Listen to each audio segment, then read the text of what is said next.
Hi, my name's Penny. Welcome to my channel. So this month, I have already read 12 books. Now, it is true, 4 of those are audiobooks, 4 of those were graphic novels, but 4 of those were, okay, not quite full-sized novels, but still, you know, decent-sized ones. Regardless, I'm really happy with how much I've been reading this month. I feel much less intimidated over my ambitious TBR. So I wanted to share with you some of the books that I've been reading. So the first book that I finished in the month of, what month are we? September? Okay, the first book that I finished in the month of September was Blood Red by Mercedes Lackey. It is true, I had mostly finished this at the start of the month, but still, I finished in September. This is like the 9th book in the Elemental Masters series by Mercedes Lackey. All of these books are fairy tale retellings set in this world where people have elemental magic. This particular one, you can probably tell, is a retelling of Little Red Riding Hood, and it was okay. I guess what I have to say, my problem with the most recent books in this series is that the pacing is very slow, and most of the time very little is happening, or what is happening isn't really relevant to anything. It's just Mercedes Lackey kind of enjoying her historical knowledge, I guess, which can be okay-ish, but I get a little bit impatient for the plot. I did think in the beginning, like, the wolf and the grandma were very soon, and I was like, whoa, she's getting right into it. And then it just stopped and nothing else happened. And there were a few other bits of action. It wasn't like the previous book, the one before, where all the action happened right in like the last chapter. And then the one before this, I quite liked the relationship building. In this, the characters were quite interesting, but I felt like they just didn't connect with each other. Not much was really happening. I think there was potential for stuff to happen, but she never really got into it. So it was a little bit disappointing. Still, at least I have made some progress with this series because I have had this on my TBR for several months. So now I can read the next book in the series. Then the next book I read, I don't have here because it was a library book and I already had to return it. In fact, I think I returned it the night that it was due back. And that is Binti, the Night Masquerade, which is the 3rd book in the series, the 3rd and final book in the series. So I always really struggle for some reason. Oh, and I always forget to say the author's name, I think because I'm not very good at pronouncing it, and so like I just block it out, which is not a very good approach. So it's by Nnedi Okorafor. Maybe I said that right. And as I was saying, I really struggled to describe this series because it's just so strange and wonderful, but you can't really talk about any of the strange and wonderful elements without completely spoiling what's happening. Very high level, it follows this African woman, but it's in a future Earth where things are very different.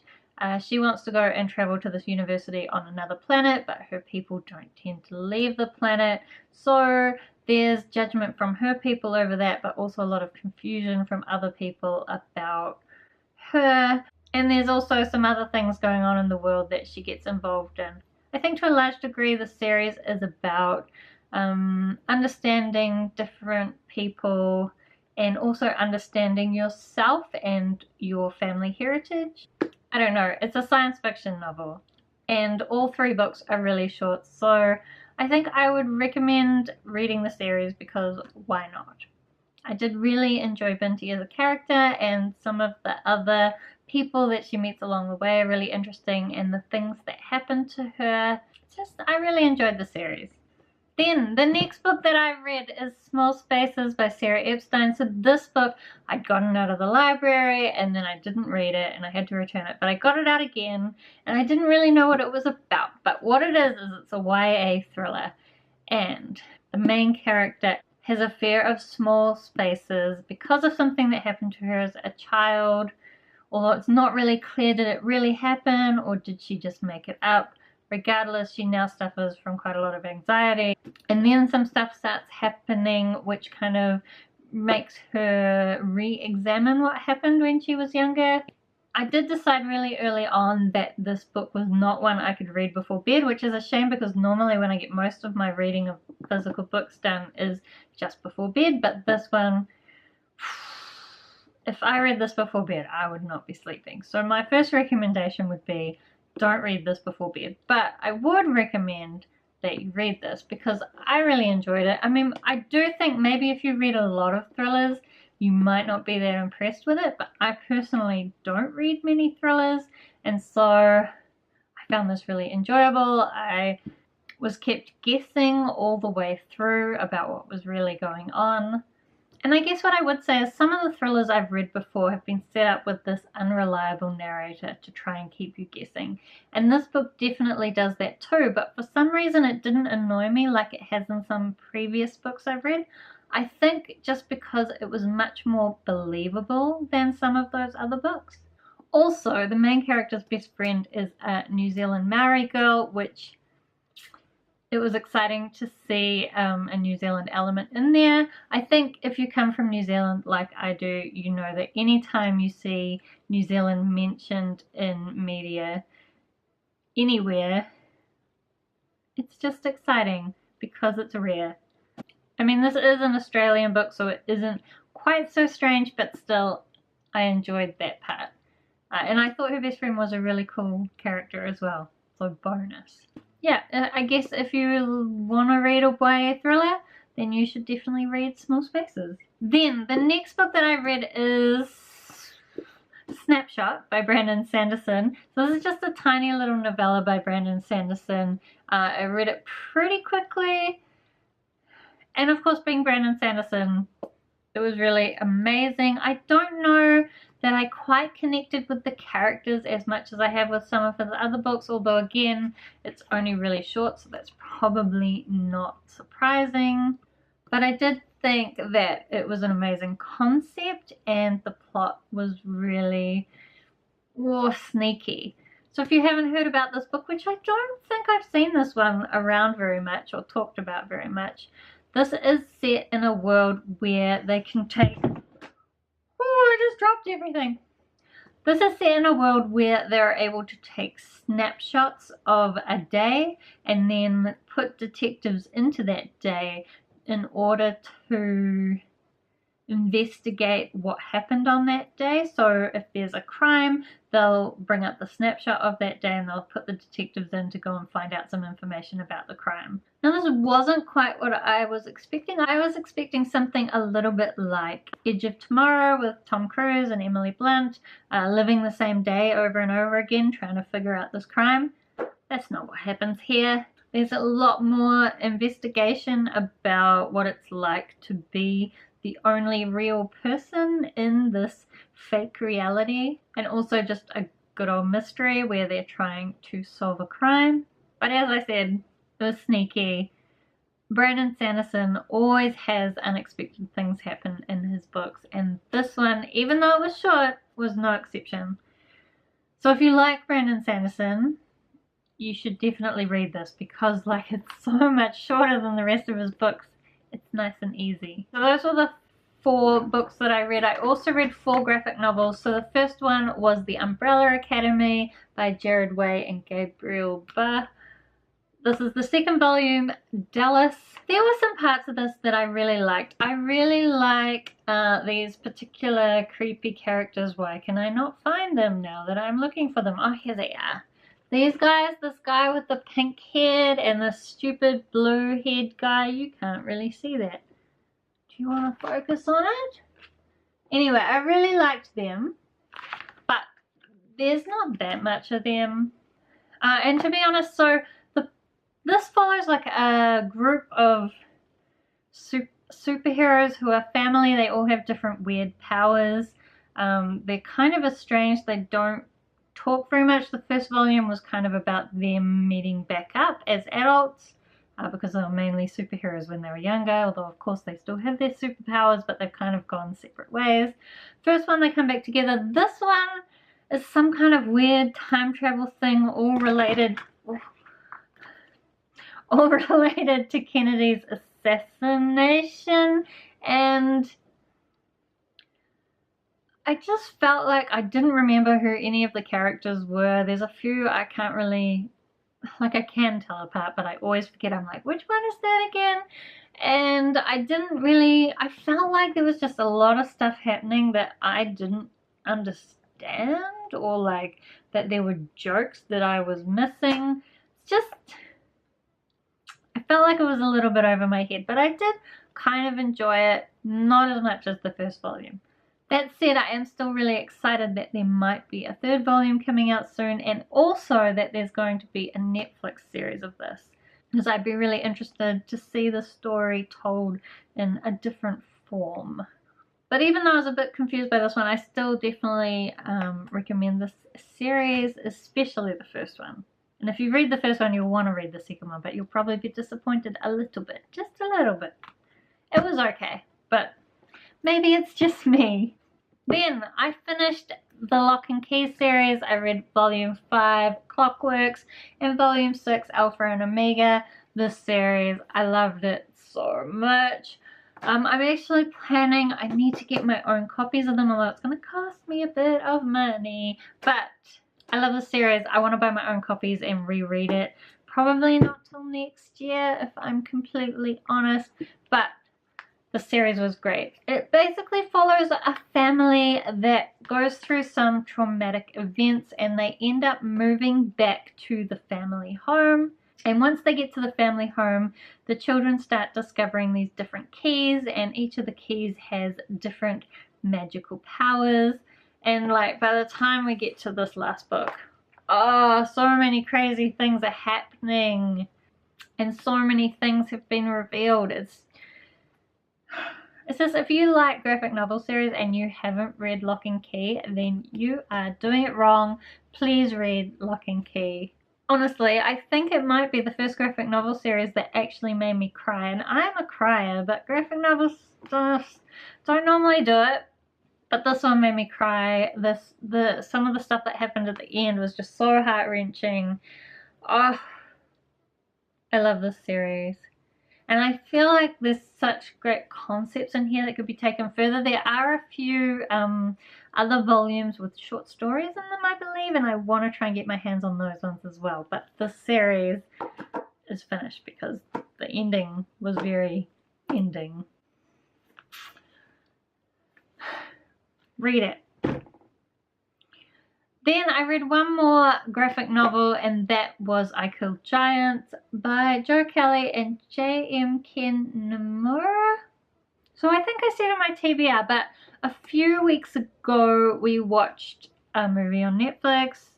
You know how it goes. You go put on Netflix and you're like, what are we going to watch? And you scroll and you scroll and you scroll, and eventually you just go, we have to pick something. So we picked this movie called I Killed Giants. The trailer was kind of cool, but the movie was good. There were definitely good parts, but it felt like it didn't quite hit the mark. Like it could have been so much better.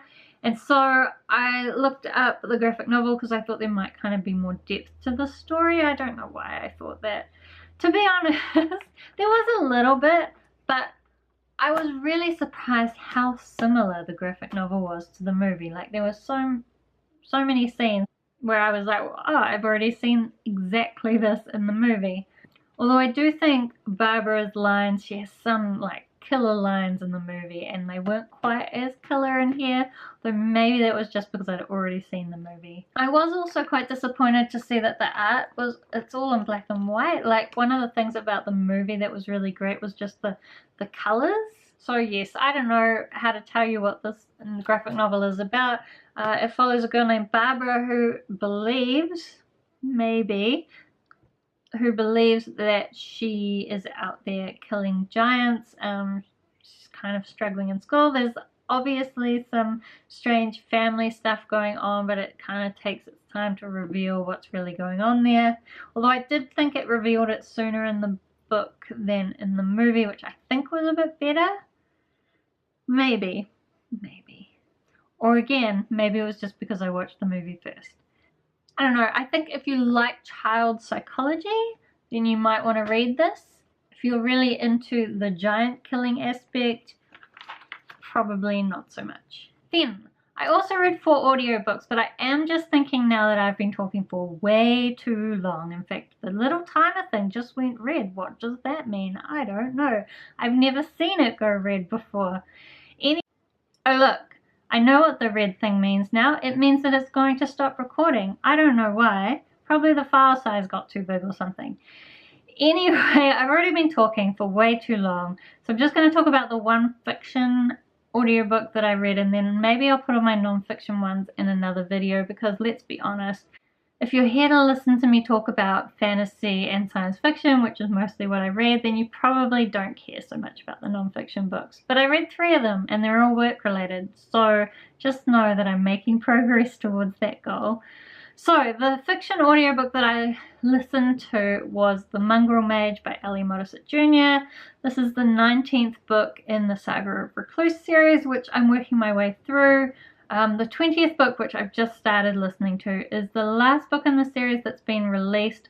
I do believe he's working on the 21st book at the moment, but hopefully it won't be released for a little while, so I can feel caught up for at least a little while. So both The Mongrel Mage that I read in the first half of the month and the one that I'm currently reading follow this character called Belter, who has been raised as a white chaos mage, but is kind of learning that that might not be what he actually is. He gets chased out, as often happens in Modesitt's books.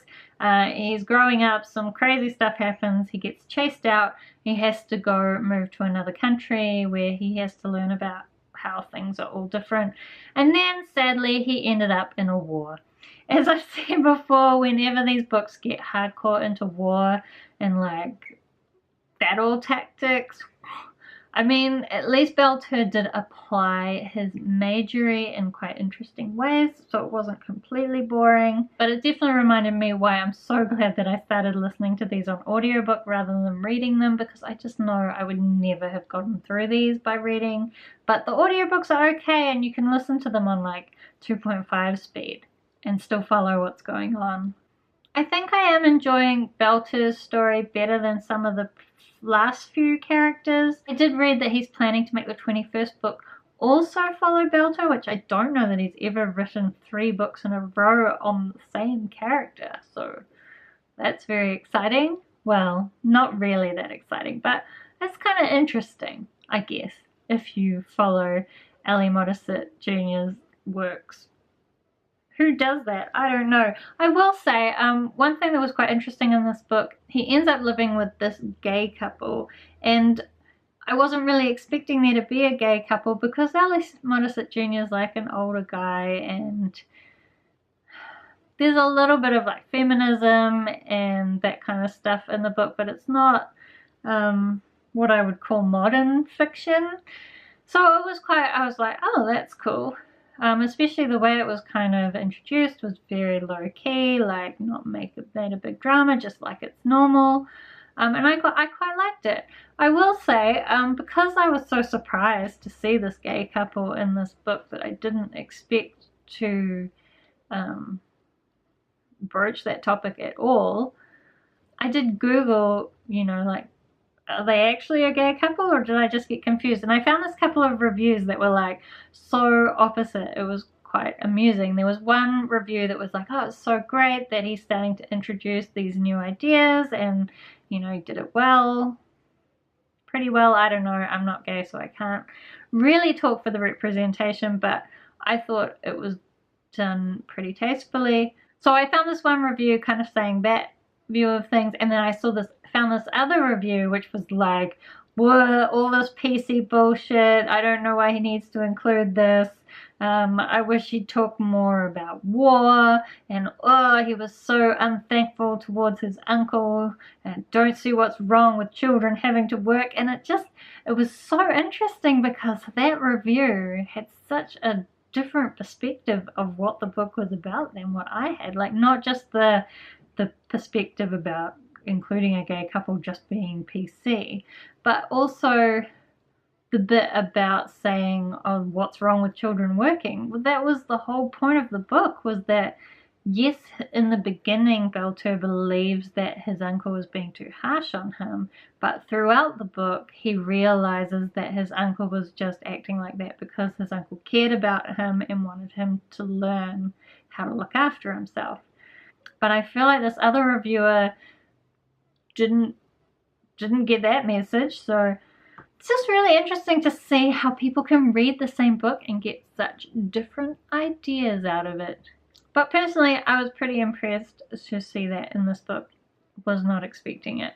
So those are the books that I've read in the first half of the month. I don't know how I'm going to cut this video down to be short. We'll see. But thank you so much for watching. It's probably way longer than I wanted it to be. Do let me know if you've read any of the books that I talked about today. I'd love to talk to you about them down in the comments. Thank you so much for watching. Thank you so much for watching. And I will see you next time.